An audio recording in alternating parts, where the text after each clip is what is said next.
দেদার সরকারি প্রতিশ্রুতি, কিন্তু তা বাস্তবে কার্যকর হয়নি, যার কারণে নাজেহাল 200 জন ক্ষুদ্র মৎস্যজীবী। তাই শুক্রবার মেদিনীপুর জেলার উপকূলীয় মৎস্য ভেন্ডার ইউনিয়নের পক্ষ থেকে সহ মৎস্য অধিকর্তার কাছে একটি লিখিত ডেপুটেশন দেওয়া হয়।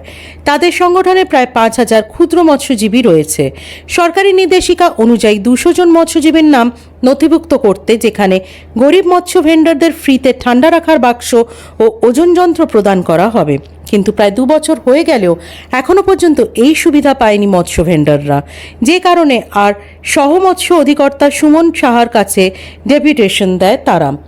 এই মরশুমে ইলিশ ও পমফ্রেট মাছের মতো দামি মাছ সংরক্ষণ করতে না পারায় প্রচুর পরিমাণে ক্ষতির মুখে হতে হচ্ছে মৎস্যজীবীদের। এই সময় ব্যবসার জন্য তাদের খুবই প্রয়োজন রয়েছে একটি করে ঠান্ডা বাক্সের, সেই সাথে প্রয়োজন রয়েছে ওজন যন্ত্রের। তাই তাদের এই দাবি যাতে অতি সত্বর পূরণ করা হয়, সেই আবেদন জানিয়েছে মেদিনীপুর জেলা উপকূলীয় মৎস্য ভেন্ডার ইউনিয়নের সম্পাদক সহ মৎস্য ভেন্ডার ইউনিয়নের সদস্যরা। আজকে আমরা ডেপুটেশন দিলাম। আজকে 2 বছরের একটু কম আমাদের দপ্তর থেকে বলা হয়েছিল, মৎস্য দপ্তর থেকে বলা হয়েছিল যে আমরা গরিব মৎস্য ভেন্ডারদের 200 জনকে ঠান্ডা রাখার বাক্স, কম্পিউটার পাল্লা দেওয়া হবে, একজনকে 2টো জিনিস দেওয়া হবে। সেইভাবে আমরা 200 জনের নাম দিয়েছিলাম। বেশ কিছুদিনের পরে বলছে যে ওটা হবে না, কিছু যাদের মৎস্যজীবী কার্ড, দুয়ারে সরকারের যে কার্ডটা যদি থাকে সেটা হবে। আবার আমরা মৎস্যজীবী কার্ড করে, আমাদের সদস্য আছে 4,000-এর বেশি, আর দেওয়া হয়েছিল 200 জনকে দেবে বলেছিল, 200 জনের আমরা নাম দিয়েছি। সেই জন্য আমরা আজকে বারবার জানানো সত্ত্বেও দপ্তর কিছু খবর নিচ্ছে না, আমাদের করছে না। আমরা ইলিশ সিজন হয়ে গেছে, আমরা ক্ষুদ্র মৎস্যজীবীরা বাক্স কিনবে বলেছিল, ওরা পয়সা পাচ্ছে না, কিনতে পারছে না। আর আমরা আশ্বাস দিচ্ছি, বা সরকার আশ্বাস দিচ্ছে আজকে হবে কালকে হবে, এই বলে আমাদের আশ্বাস দেওয়া আছে। সেই জন্য আমরা আজকে মেরিন এডিএফের কাছে একটা চিঠি করলাম, এই যে আমাদের এই বাক্সগুলো কবে দেওয়া হবে।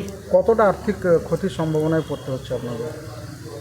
আমাদের ক্ষতি সম্ভব একটা বাক্স আর একটা ঠান্ডা রাখার বাক্স আর একটা পাল্লা, ধরুন 7 থেকে 8,000 টাকা দাম। এইভাবে আমার 200 জনকে দেবো। গরিব মানুষ কিনতে পারছে না। মাছ যে রাখতে পারছেন না বা মাছ নষ্ট হচ্ছে, সেটা কতখানি ক্ষতি হচ্ছে আপনাদের? প্রায় এরকম ক্ষতি হচ্ছে। তো মাছের যে আমরা 2,000 মাছের উপরে নির্ভর করছে। মানে যে আপনার নাম? উষাবাক। কী সমস্যা আপনাদের? আমাদের এই যে ঠান্ডা রাখার বাক্স নেই, ওজন যন্ত্র নেই, এইসব যন্ত্র, এসবের জন্যই আমাদের মাছগুলো নষ্ট হয়। সারাদিন বেচাকেনা করি, মাছটা যে রাখবো বরফ করে, সেই মাছটা যে ভালো থাকবে রাত্রে হলে সেই মাছগুলো আর বিক্রি করা যাচ্ছে না।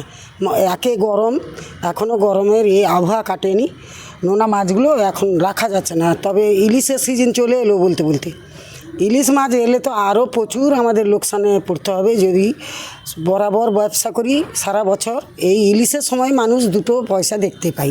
মৎস্যজীবী কার্ড রয়েছে আপনাদের? হ্যাঁ হ্যাঁ হ্যাঁ, আমাদের মৎস্যজীবী কার্ড আছে। বারবার এই করার সত্ত্বেও আমরা পাচ্ছি না এখনও। প্রতিশ্রুতি দিয়েছিল সরকারের পক্ষ থেকে, সেটা কি রক্ষা হয়নি বলে মনে করছেন? হ্যাঁ, এখনও কোনো রক্ষা হয়নি, আর কোনো চান্সও দেখতে পাচ্ছি না যে হ্যাঁ আমরা পেয়েছি। আর পেলেও তারা অন্য কেউ পেয়েছে, মানে খটি, পান দোকানি, চা দোকানি, এরা সব পেয়েছে, আমরা পাইনি কখনো।